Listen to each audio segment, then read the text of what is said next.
And these remarks were to the graduating class, an upbeat moment, a valedictorian moment.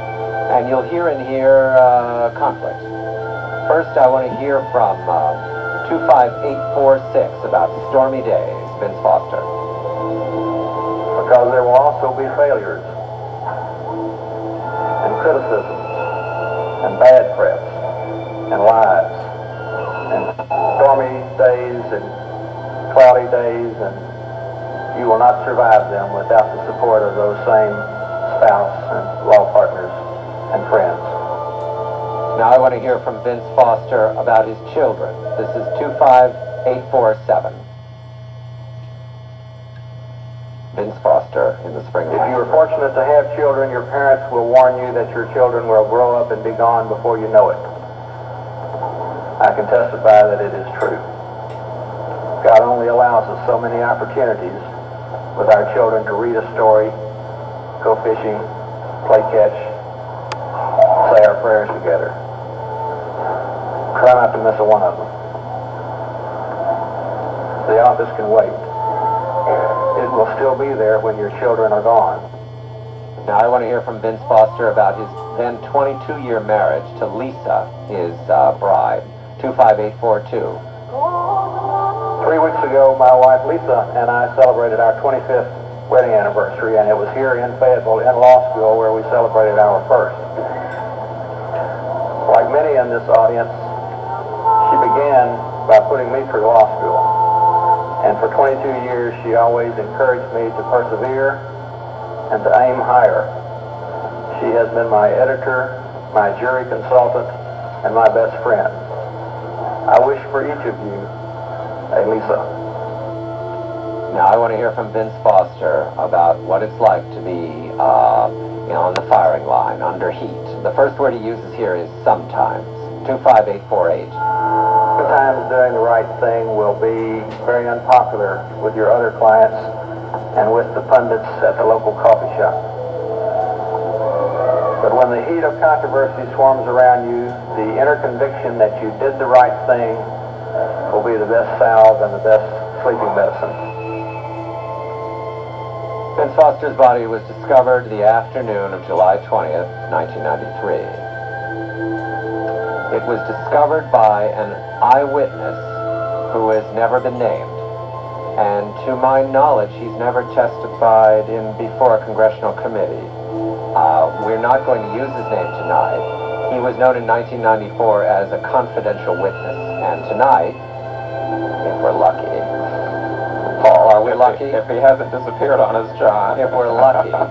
Jill, if we're very lucky, confidential witness will join us. And I want to build up to that moment because the confidential witness's remarks, which will fill the balance of the first hour, speak to the discovery of the body. The body was found in Fort Marcy Park, which is not a very important park in the District of Columbia. And it was found by this man, and then there was a chain of other officials who dealt with the body. Why this is critical, of course, is because this is the body was the only window we have that we're certain of.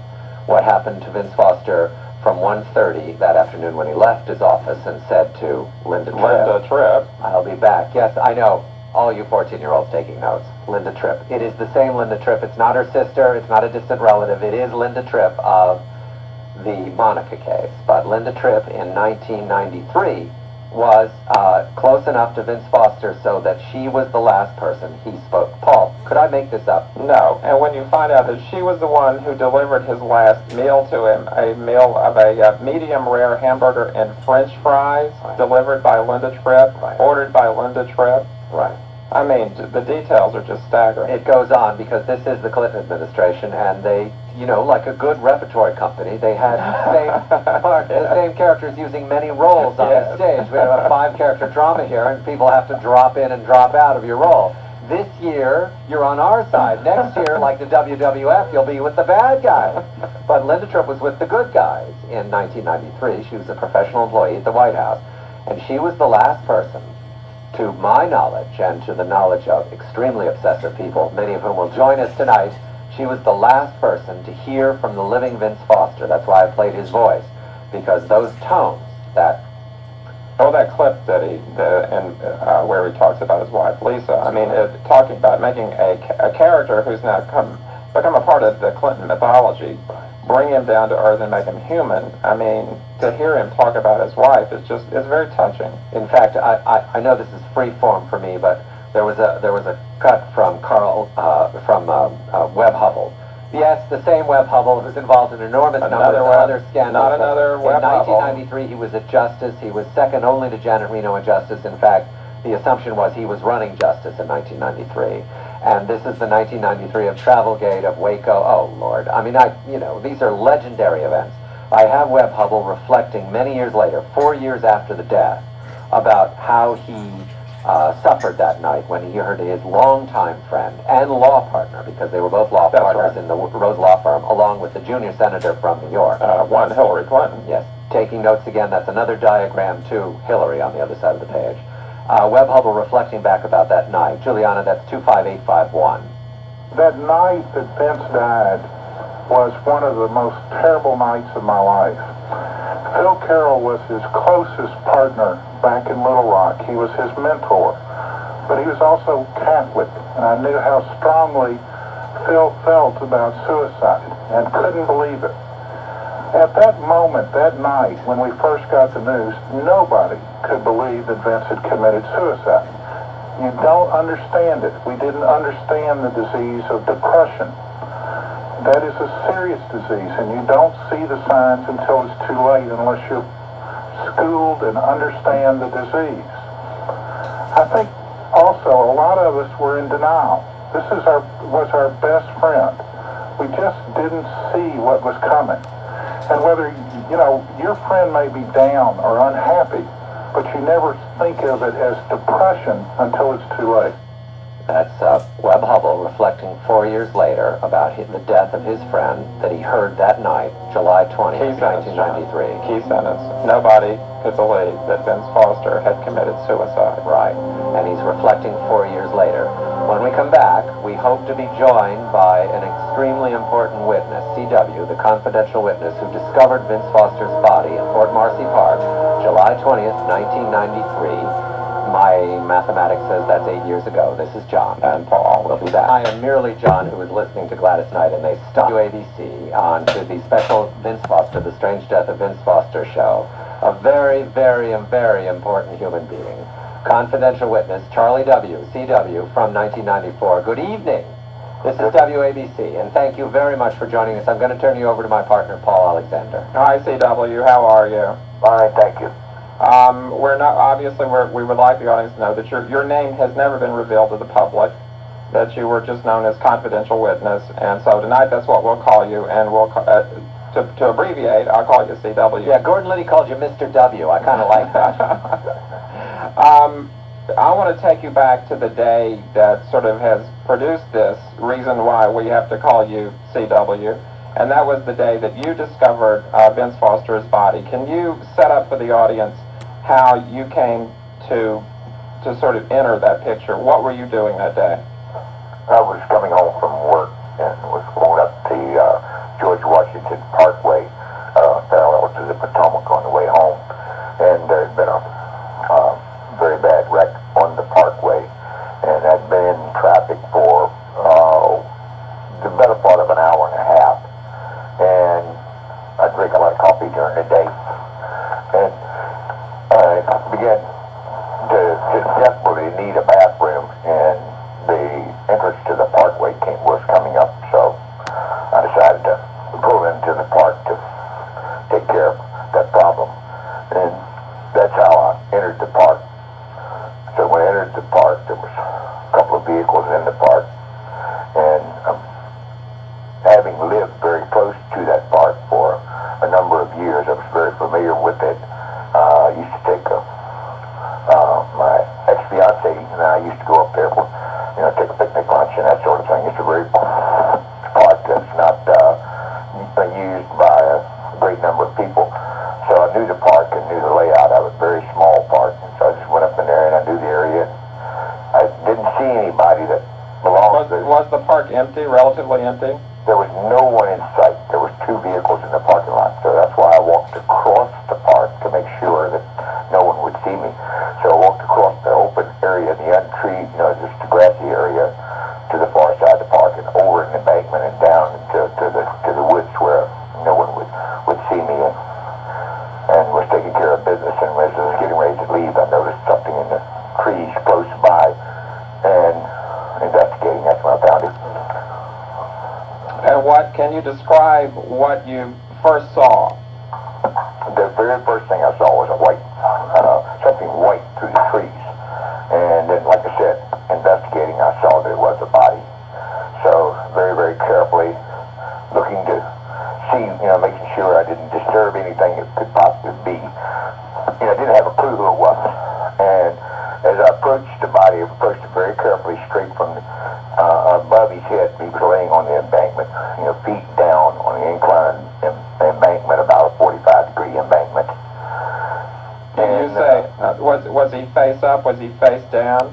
Face straight up, hands on each side of his body, straight away, just like he was just laid down. Could you tell immediately that he was dead? Oh yes. There was very black, dried blood around his lips and his nose, and just white glazed eyes. Were the eyes open? Eyes were just like maybe 1/3 the way open. So you're standing there, you see this body, this man who's clearly dead. What do you think at that point? Well, the first thing I look at is somebody's knocked him in the head, because he had I couldn't see any visual. He had a white shirt on, bluish gray pants, from his suit pants, and I couldn't see any sign of any blood on his shirt, trouser, just the blood around his mouth and his nose. So you thought he had been hit by someone? I thought somebody hit him in the head. And killed him by hitting him in the head? That's what I thought when I first saw it. But, the things like this don't rattle me or disturb me. I looked to see if he had something in his hands that he defended himself with. And did it? A rock or anything like that. And did you find anything? No, and that's why I was so adamant and so sure, because it was so clearly looked at both hands. They were straight down by his side, just fully extended, straight as could be, and both hands were palm up. Both hands were palm up. There was zero doubt, none. Both hands were palm up. And it looked to you like, at first glance, that this is a man who had just lain down. At first glance. In other words, he didn't look like he had fallen to the ground. No, it looked like several things made me believe that he had been placed there. What was that? What were the several? What made you believe that he had been placed there? The embankment is very, very steep. Like I said, it's a Civil War fort, very overgrown, very densely overgrown. Very little maintenance is ever done on that park, because it is so remote and so rarely, used by people that, apparently the park is one of the second priorities. The Park Service can really take care of it. C.W., when you first saw this, when you first saw the body, did you see any gun anywhere? None. And as I'm investigating on each side of the body, what made me, let's get back to, I was explaining what made me think he was. Okay, I'm sorry. I interrupted you. I'm sorry. Like I said, it's very densely overgrown, and the leaves, probably from, years of very deep, at least, 4 to 6 inches deep leaves on each side, where in that area where he's laid. But the leaves from just about his waist down to the bottom of the 45-degree slope, for an area, I would say approximately 4 to 5 foot wide, below his body and up to just about his waist, had all been tramped down, had been walked back and forth. I've always described it as though somebody had walked back and forth at least a dozen times. And you notice this immediately while you're standing there? Well, I'm noticing this because I'm looking to see Right. if he had something in his hand, Right. or something in his hand that had rolled out and rolled down the bank. Right. So you're And looking that's what made around my him eyes- even. That's what made my eyes follow down the embankment. Okay. And the one thing that always befuddled me from the reports that were done by the FBI regarding this was that on his right shoulder was an area about the size of the palm of your hand that was stained a very, very light grape juice color.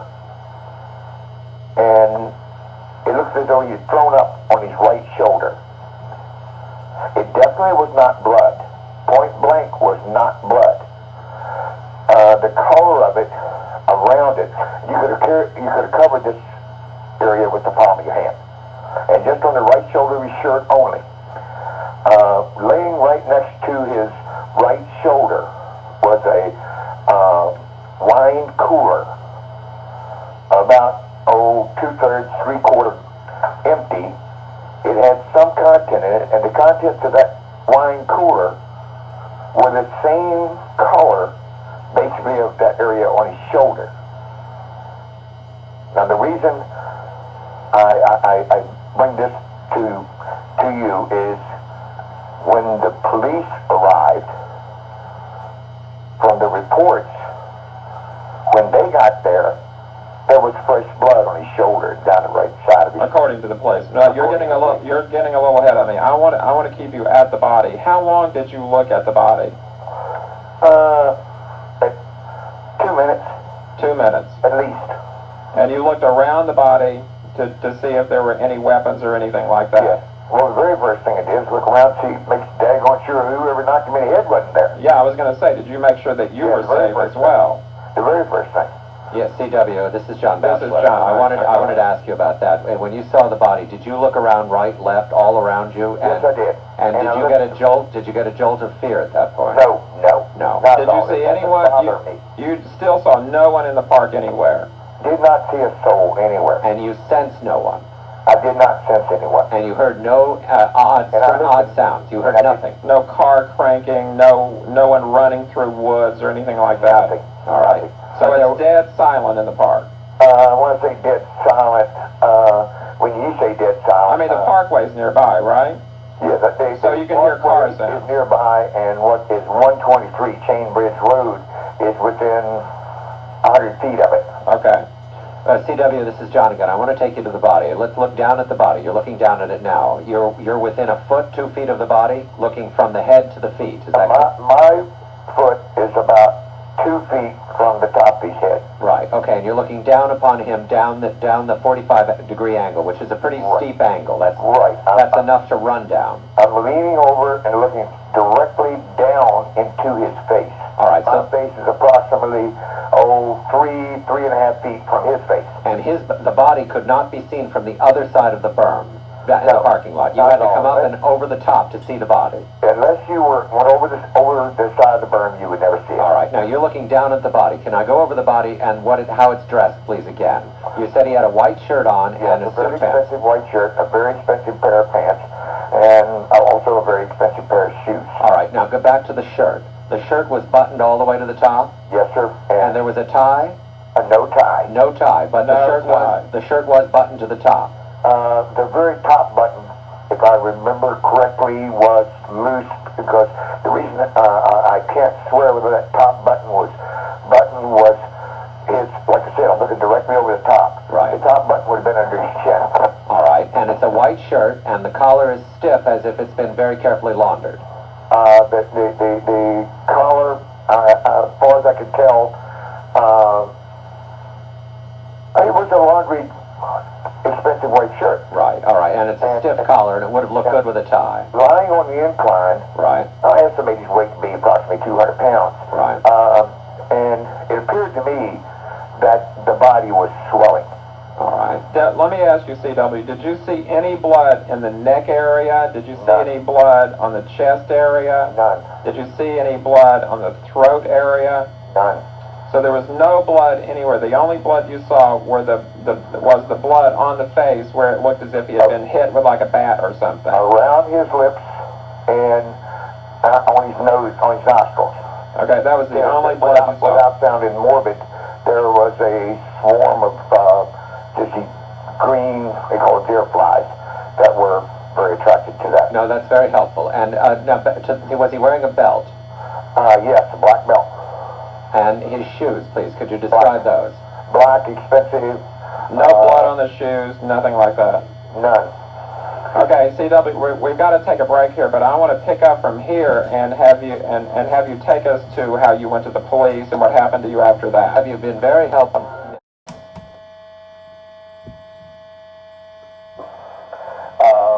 Agent Monroe held his hand out, palm up, and he says, "Now you're sure," for the umpteenth time, "that there was no gun in his hand?" And he took his index finger and thumb as though it were a pistol trigger guard and circled the thumb of his right hand. And he held his right hand out, palm up, and he circled the thumb with his index and thumb of his left hand. And he says, "Now, all you would have seen would have been the trigger guard because the gun had flipped over and was under his hand. Is there any possibility you would have missed seeing that gun?" I said, "Listen, the whole bank is covered with years of leaves." I says, "If all it could have possibly been seen would have been the trigger guard around his thumb, there might have been a tip of a leaf that could have concealed that from view. And I will concede to you that that gun could have been under his hand. But I can tell you this, that his palms were up, both hands." And the picture they eventually released did not show what they described to you in any way, shape, or form. Those pictures don't comport with it. In the report, he wrote it up as confidential witnesses due to heavy foliage he missed seeing the weapon. CW. And that infuriated me. CW, why did that infuriate you? Because it's not what was said at all. And it's not what you saw. Described at all, and it's not what I saw at all. CW, we're going to, they make it, that's Roland Evans asking Dan Burton and Jim Backus in 1994, what are the chances that this new fellow, Starr, will open up the investigation and look again at these facts? Now, fortunately, Ken Starr is history, but Carl Limbacher is not hit the St. Linda trip at 1:30 that afternoon to the moment his investigation was turned over to the EMT and then the Park Police and then the FBI. There is darkness to us, mystery, confusion, but there's one clear window, and we're speaking to that window. Carl? Yes, CW, thanks for holding on. This is, I can't thank you enough for coming to address this New York audience, which is, you can hear this signal in 38 states, probably down where you live. I want to ask you, we were talking about the interview before we went into the break, the FBI interview, how they repeatedly asked you about the gun that wasn't in Vince Foster's hands, and they hoped would be in Vince Foster's hands, and they hoped to get you to say it was in Vince Foster's hands, and you refused to do that. What happened when it came to I'm asking this question genuinely. I've never heard you ask this question. What happened when the Senate Whitewater Committee in July of 1994 held their single day of Foster death investigation hearings? Why weren't you called to testify, or were you? Did you talk to anybody on the D'Amato Committee? I told them point blank I would not go before a Senate committee. You told them all the that. information, and they had numerous tapes, interviews with me that everything that I knew they did. Were they interested? They seemed genuinely interested in bringing you before the committee, or was it? I did testify before the grand jury. You did. Mark Toohey was the attorney who was handling on the investigation end of that. Well, CW, I want to back you up a little bit. When you left that day and got in your car and drove home, you thought that was it. You had just had the unfortunate experience of finding a body, but you thought that was it. I did. You had no idea that was Vince Foster, no idea there was a White House connection. When did you find out there was a White House connection? My brother called me the next day and told me, because I told him about it the night before. Was it on the news? It was all over the news. And so your brother is looking at it, and there is the body that you found, and it's on the news. Right. Were you not surprised? I mean, what did you Very think? surprised, and at that point, I contacted a very dear friend in the Justice Department and questioned them on, was I breaking any laws by not coming forward? Had I done my patriotic duty? Is there, any laws being broken by me not coming forward? Because God only knows where this is going to go to, what's on my mind. And what did they say? What did your friend tell you? Give them 24 hours to to look through all the laws that she can get her hands on and find out if I was. And she called me back the following night and said point blank that I was breaking no laws and that I had done everything according to law that I should, and was bound to do, and recommended very highly, quote unquote, don't say a word, keep your mouth shut. And how long did you do that? 1 year. And why did you break your silence? The New York Post published an article stating that the 2 park workers that were at the park where I went to make the phone call had now changed their story. This was a bogus report, but it did get published, and I thought it was fact, that they had changed their story, that they had actually gone down to the park for a drink, and then they had discovered the body and had made that story up to protect themselves to, drinking, on the job. Well, that was all bogus. Somebody dreamed that up and got into the Post. The New York... Point, I'm going, wait a minute. If somebody can convince 2, these guys were not kids. They were, obviously career employees with the Park Service. If somebody could get 2 career park employees to lie like that, somebody was definitely looking for me. So you had... I want to underscore this. There was a story in the New York Post... Yes. ...saying that the 2 guys that you went to that day, they had actually been the ones to find the body. Actually, that was the way the story was written. Well, it was bogus. Somebody had gotten something fouled up and published. can I just interject? There was a tabloid war in New York at the time between the New York Post and the New York Daily News. That was actually in the New York... I remember the report clearly. It was a Mike McAlery byline. It was the New York Daily News. They were batting back competing reports between the 2, but what was interesting, at least according to what I saw reported, I believe in the Washington Times, or maybe heard from G. Gordon Liddy, your confidant at the time, that you were afraid that you were basically being written out of the script. Is that accurate, C.W.? Not written out of a script, no. That my in the sense that looking for me. That's what I meant. That's what we meant. Yeah.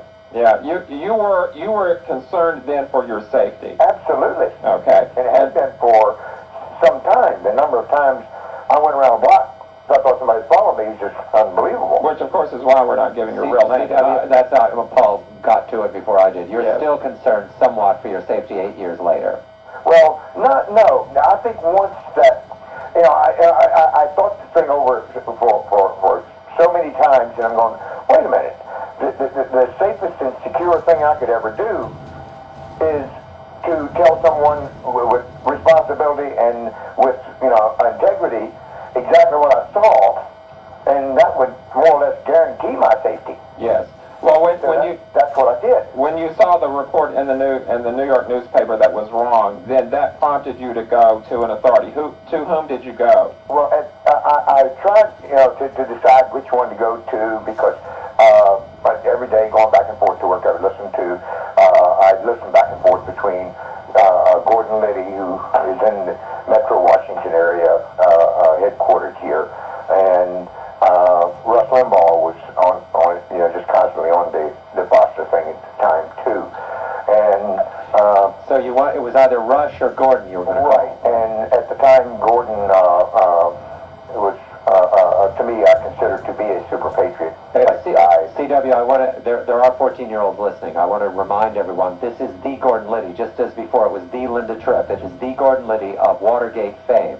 Yeah. And CW was attracted to Gordon Liddy. Why? Why was it Gordon Liddy? Well, the reason I felt like I trust the man, as a result, and I'm from the era of Watergate, as a result of Watergate, this man, in defense of what he thought was right, protecting, Nixon, opted to tell, and instead of telling the Senate hearings exactly what he knew, he defended Nixon and says, to heck with it, I'm going to stick by my job and what I'm instructed. He spent 5 years in So you went to G. Gordon Liddy, you told him your story, and I guess we can say then the rest is history. Because you knew G. Gordon Liddy would not give you up, in other words. Exactly. Any man that would spend 5 years in prison, as opposed to breaking his word, that's a man of his word. Right. CW. And that's a man of integrity. There's a lot to be respected there, even though it may have been wrong. It still was, it's a lot to be said for that. Right, this is not Gordon Liddy Station, this is Rush Limbaugh Station, it's all the Yankee Station, this is WABC, and we're on with CW, the man who the FBI wanted to know about those two vehicles. Can you recall that? But they never went in, everything that I just told you was a part of that interview about the cars. They never mentioned the actual color of the car. They didn't ask you about the color? They seemed more interested in the first vehicle, which I described as being either, tan or gray import, as opposed to the white Honda, which to me, the white Honda was the key because that had to be Buster's car in my mind, because there was a jacket that matched his pants, and there was the wine coolers, and there also was the infamous briefcase. The briefcase, yes. I wanted to go to that car, that white car, because that briefcase, there was a briefcase in that white car. Right. Did you see it? Did you see it? His car. But you saw it. You saw the briefcase. That was in the white car. Now keep that in mind. Right. Okay. Now the white car, the FBI, did they ask you details about the wine cooler, about the suit jacket coat, or the briefcase, or did they mention anything about that white car in detail that we haven't covered already? They didn't dwell on the white car at all. They kept asking me, "Did you look in the I said, "No, I just drove by it coming in. I drove by it going out the other car." And I don't know anything. There could have been a gorilla in the car. I wouldn't have seen it. The first car, but the second car. Can you search in your mind? What did they want to know about the second car? Very little, because I told them what I saw. You told them what you saw. They wrote it down, and then that was it. They just the last night they read that statement back to me, and he still had it in the yellow tablet, handwritten. It wasn't in the formal, which they promised me their copy of their formal report, which I never got. All I got was a test report. Did they seem concerned by your account that you saw a briefcase in the car? Because you may recall that No, they never questioned that briefcase the second time. because there was always a big question of whether Vince Foster's briefcase traveled with him to Fort Marcy Park. No, but you got to keep it in mind now. The white car didn't belong to Foster. Right. Yeah, we know that, CW. There's a lot of problems with this story. Yeah, a lot of problems. Is there one, now you have years to reflect back on this now. Yes. Has there been one or two facts about this case that has just really disturbed you? First off, one thing is just loud and clear. You can't shoot yourself without a gun. The man did not have a gun in his hand. That's right. Period. Point blank did not have a gun in his hand. His palms. There's no way that anyone's going to ever convince you that he did. I'll go to my grave. Okay. Was there another fact about this that has just eaten away at you through the years? The fact that the agent Colin Bell and Monroe wrote that statement due to heavy foliage, confidential witness missing the weapon. Everything about those two guys, I trusted up to this. There was something in the back of my mind, like I said, wasn't right about those two guys. That's why I had my friend come over. So that, in your mind, that was a lie? That was a lie. That point blank a lie. CW1, I want to go. I know I'm the car guy, so I want to go back over the cars one more time. This troubles me. I have a reason, Carl. I have a reason, Paul. We will get to this, but I want to go to the cars. CW saw something that I think is critical. Did you read the report on who those two people were? Yes. Yes. You know the details. You want to share that with the audience? Please tell the audience. Tell the audience. You read it. You go ahead and share it. Well, all right, we'll get to that. We only have a minute here. I wanted to go back over the car that you saw. There were no people, to your knowledge, there were no people in the immediate area when those two cars were there. It was you, your white van, and two empty cars. Exactly. All right. Those cars, the way they were parked, was there anything to suggest that they had a relationship between those two cars? No, one's on one end of the park, one's on the They're other. very far away. You wouldn't have been able to walk from one to the other. Probably 17, 18 spaces between them. You wouldn't have been able to see much from one to the other. No. All right. And when you parked your car near the white one, was there anything about that car that suggested that that was a better place to park than the first place? than the other car? The only reason I went to the far end is because knowing the park, I knew I wanted to walk over into the wooded area beyond. That's why I went to that end, because you park at the other end, you got to walk across the park. So the first car was parked in a place that it would have made it less easy to enter the park. It would have been, why park there when you can park near the entrance of the park? Well, you got an entrance on either end of the park. Either end of that parking place, you can go up into. Have you been to the park? No, I have not. It's an elevated plateau that was. There's an old fort there. There's a high ground. That's where they built the fort, overlooking the Potomac to protect the Potomac. And 100 years later, it's all grown over in trees. And of course, it's just completely enclosed now. But you can, where the first car, where Foster's car was parked, there's a nature trail that starts right there and goes all around the outside perimeter through the woods of that fort. So where his car was parked, or the car that was later identified as his car, was not convenient to where you found his body? No. It was convenient to going in another direction? Going in another direction. All right. Now, CW, you've been very good to us. Gentlemen, can we forbear him to stay with us one more segment? Or do we want to give him a good night?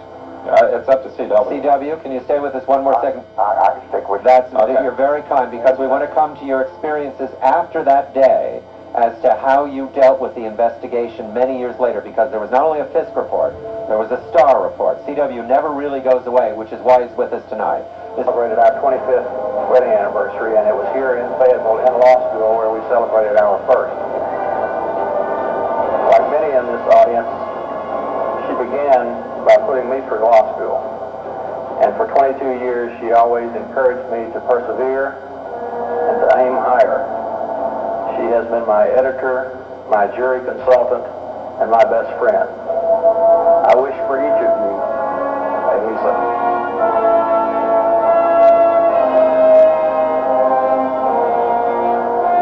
The investigation found that Foster died where he was found, wearing the clothes in which he was found, using a gun that belonged to him.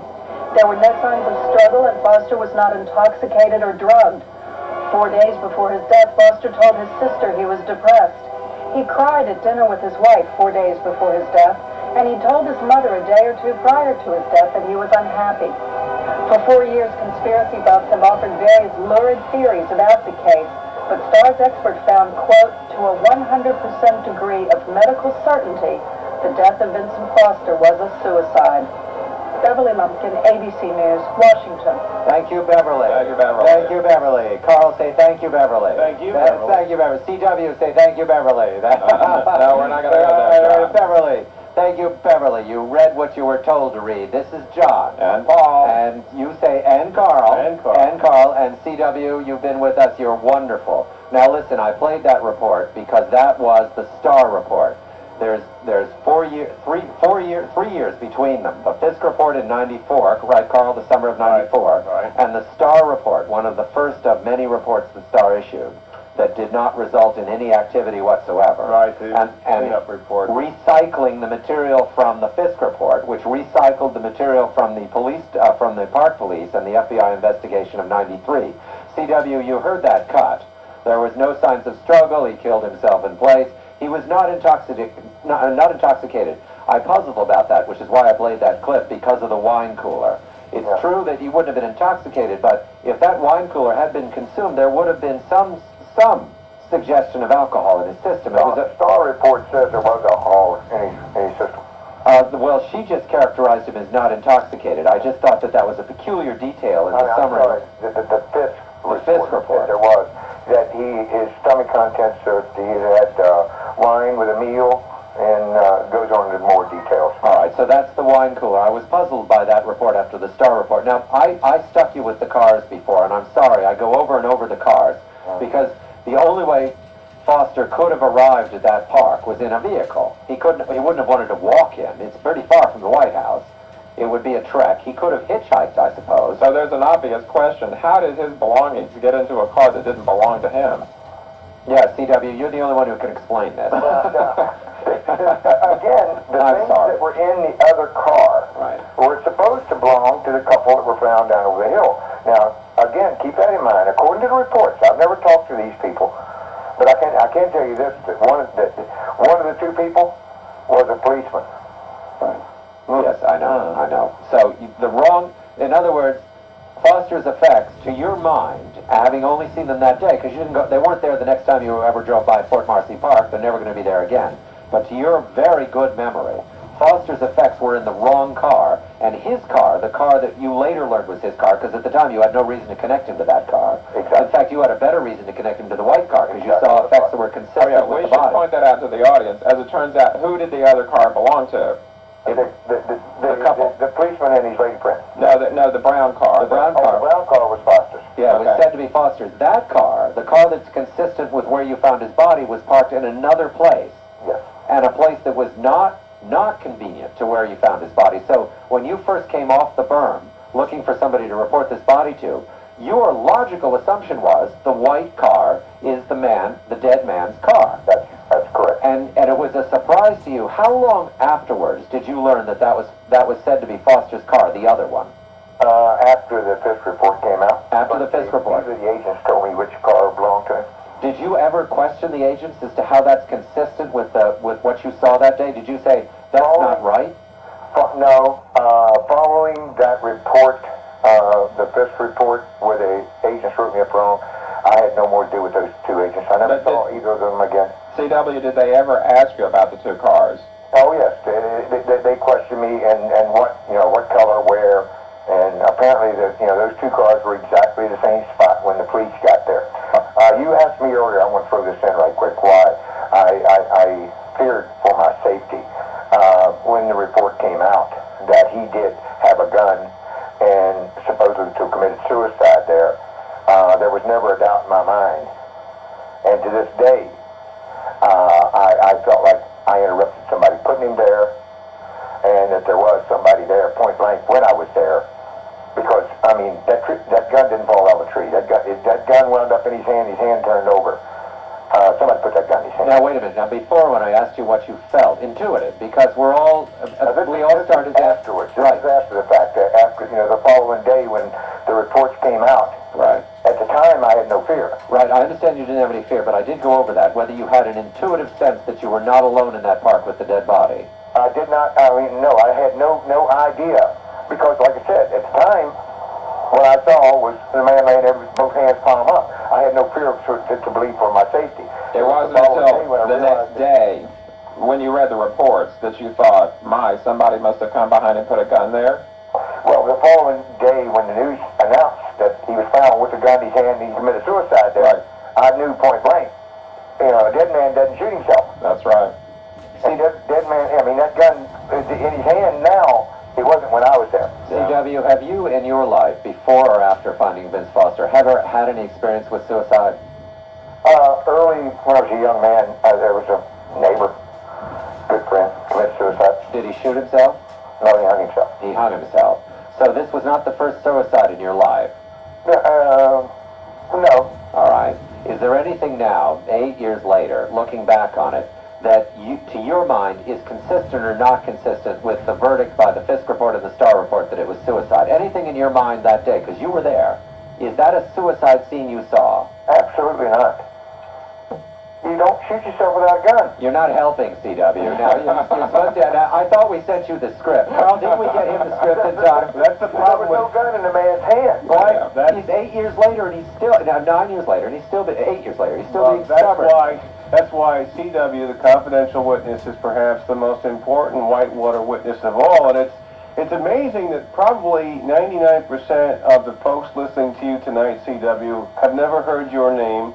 I mean, your initials, never even heard that you exist, and never have heard your testimony. It got next to no coverage in the New York press, even very little coverage in the Washington press. And this is the most important, you bring the most important testimony to one of the most mysterious and troubling cases of the entire Clinton era, perhaps the most troubling case of the entire Clinton era.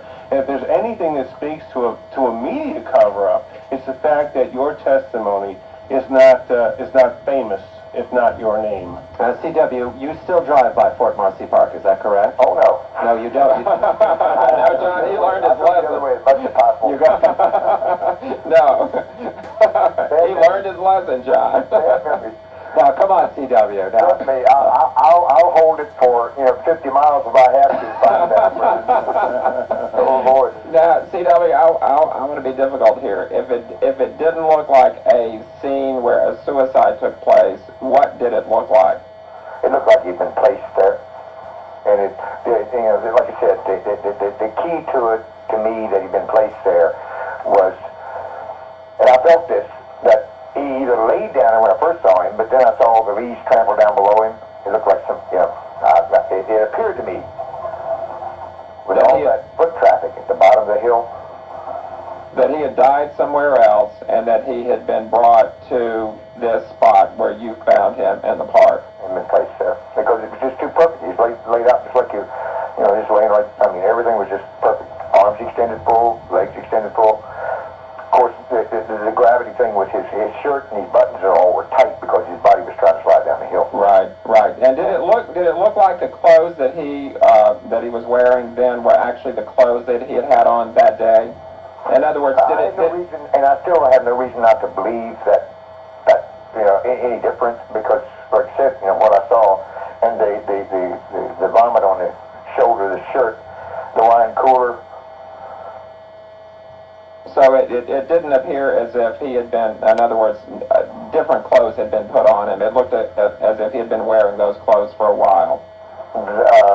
That's what it appeared to me. I had no reason to believe different. Okay, Carl, we've got to go to a break here. Do you have any more? Do you have one more? One more quick question. Paramedic Richard Arthur said he saw what looked like a bullet wound along Foster's jawline. Did you see anything like that, CW? No, not a thing. The side of his face was completely dry. His skin was chalky. My oldest brother is a long-time paramedic, and several days later, I called him and asked him. I confided in him about it, and asked him, how long does it take a body to swell? Because his body had definitely started to swell. They said that he had gone into that park sometime. The report said that afternoon he shot himself in that park, and here's a body already starting to swell. And my brother said, it could be, it's unusual, but it could happen. That a body would swell in that kind of heat, Right. that quick.